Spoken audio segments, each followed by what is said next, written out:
Hello and welcome everyone guys. देखिए RRC group D का जो एग्जाम चल रहा है उसके फर्स्ट शिफ्ट के कुछ क्वेश्चन कैंडिडेट्स द्वारा भेजे गए हैं। तो यहाँ पे हम देखते हैं वो क्वेश्चन को। सबसे पहला है कि एड्स का फुल फॉर्म क्या है। तो एड्स का फुल फॉर्म पूछा गया है acquired immuno deficiency syndrome, right. गति का फर्स्ट समीकरण यहाँ पे पूछा गया मतलब कोई ऑप्शंस दे रखे थे चारों और उनमें से पूछा था कि गति का फर्स्ट समीकरण में से कौन सा है। जापान के एट प्रेजेंट प्राइम मिनिस्टर कौन है उनके बारे में यहाँ पे पूछा गया है। तो फूमियो किशिदा उनका नाम है, राइट। और विटामिन डी का जो केमिकल नेम होता है वो आपसे यहाँ पे पूछा गया है। आई थिंक विजिबल होगा आपको क्लियरली, थोड़ा जूम कर दिया है मैंने। और उष्णकटिबंधीय सदाबहार वन कहाँ पे पाए जाते हैं। तो आपको पता है कि भूमध्य रेखा के ऊपर एंड नीचे 30 डिग्री तक उष्णकटिबंधीय क्षेत्र होता है, वहीं पे ये पाए जाते हैं, राइट।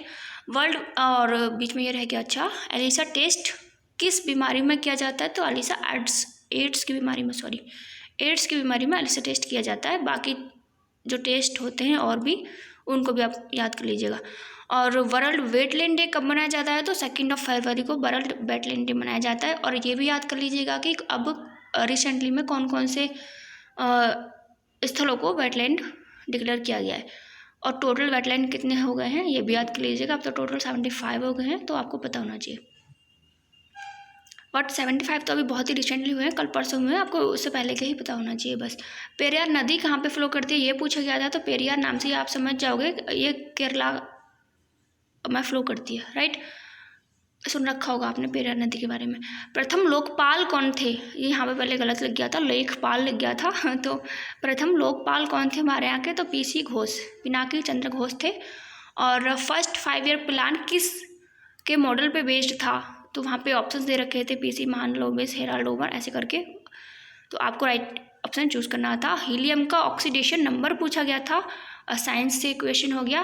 और V = U+80 पर एक क्वेश्चन था। ये क्वेश्चन की लैंग्वेज वो कैंडिडेट जो थे उन्होंने क्लियरली नहीं बताई है कि क्या पूछा था, बस इस पर कोई क्वेश्चन पूछा गया था। स्टीम इंजन का आविष्कार किसने किया था, ये यहाँ पे पूछा गया है। Major Dhyan Chand award. अच्छा, एक कैंडिडेट ने बोला था कि मेजर ध्यानचंद जो अवार्ड है वो किस फील्ड में दिया जाता है, यह पूछा था। जबकि दूसरे ने बोला कि मेजर ध्यानचंद अवार्ड का नाम पहले राजीव गांधी था लेकिन अब मेजर ध्यानचंद हो गया है, तो ये कौन से ईयर में हुआ है ये क्वेश्चन पूछा था, ऐसे करके बोला था।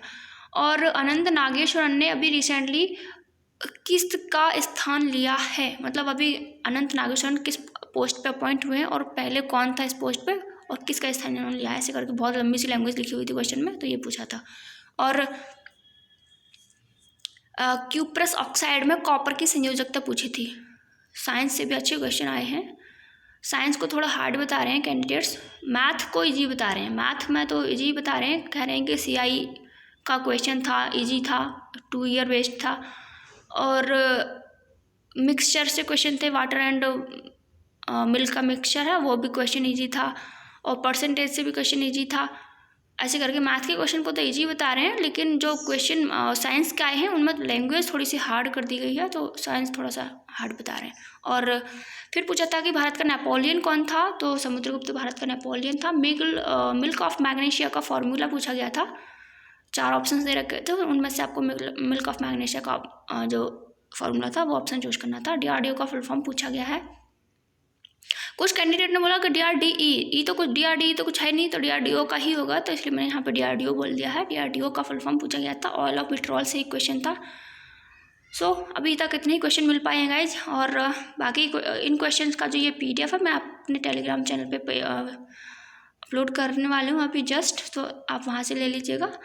और बाकी अगर आपको वीडियो अच्छा लगा हो तो please like, share and subscribe कर लीजिएगा। Okay, so thank you so much. बाकी अगर अदर क्वेश्चंस अगर मिल जाते हैं तो अभी जस्ट इसके बाद ही वो वीडियो भी बना दिया जाएगा। Okay, so thank you so much. मिलते हैं नेक्स्ट वीडियो में, तब तक के लिए नमस्कार।